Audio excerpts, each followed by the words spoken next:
देखिए, मैं एक चीज़ बताऊँ, मैं इसको डोनाल्ड ट्रंप की प्रेसिडेंसी के साथ जोड़ रहा हूँ, इसको भी और इज़राइल हमास को भी। बिल्कुल। अब आज बाइडेन साहब क्रेडिट ले रहे हैं, बाइडेन साहब ने कुछ नहीं किया अपने पूरी प्रेसिडेंसी में और मतलब वो तो मतलब ये हालत आ गई थी कि उनको एज प्रेसिडेंट रिपीट भी नहीं किया उनकी पार्टी ने, मतलब कैंडिडेट भी नहीं बनाया। उनको लेने दीजिए क्रेडिट, लेकिन पूरी दुनिया जानती है कि वो उसका क्रेडिट जो है वो डोनाल्ड ट्रंप को जाएगा। हिंडनबर्ग ने क्या कहा? हिंडनबर्ग ने कहा कि हम भाई अपना कारोबार बंद कर रहे हैं और उनके जो फाउंडर है नेथन एंडरसन, उन्होंने लिखा वेबसाइट पर एक पर्सनल नोट। कुछ लोगों का ये मानना होगा कि ये थोड़ा सा सैड है और कुछ लोगों का ये मानना होगा कि एक ऐसी देश जहाँ पर इतना कैपिटलिज्म है उसमें इन तरीके के लोगों की ज़रूरत है।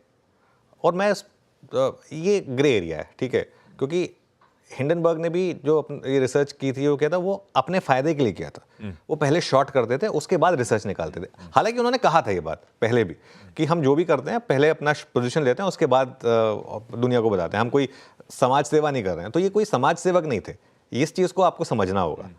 अगर तो ये जैसे कहते हैं ना विसल ब्लोअर ही होते पूरी तरीके से तो अलग बात होती।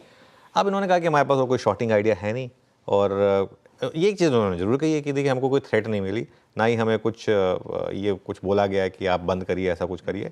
लेकिन जो भी है, अब इंडियन कनेक्शन क्या है ये बता देते हैं। इन्होंने 2023 में वो रिपोर्ट निकाली थी अदानी ग्रुप पर, और उसके बाद हमने देखा था अदानी ग्रुप में किस तरीके के स्टॉक्स में गिरावट आई थी।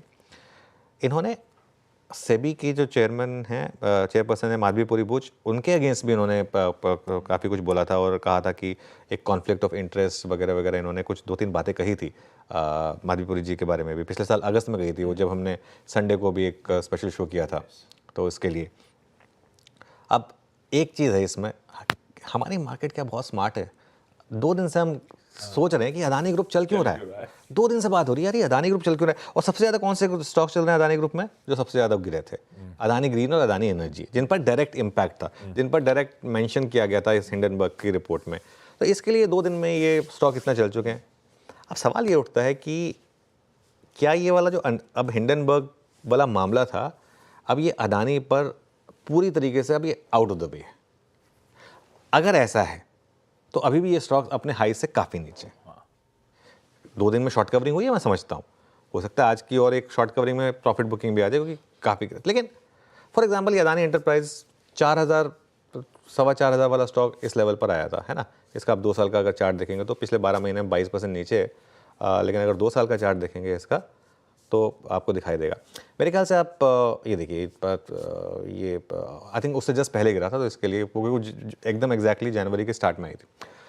तो इसके लिए मुझे लग रहा है कि इनमें से कुछ स्टॉक्स पर आप चाहें तो फोकस कर सकते हैं। लेकिन मैं एक चीज़ बार बार कहता हूँ, अदानी ग्रुप स्टॉक्स में समहाउ रिटेल पैसा नहीं बना पाता है।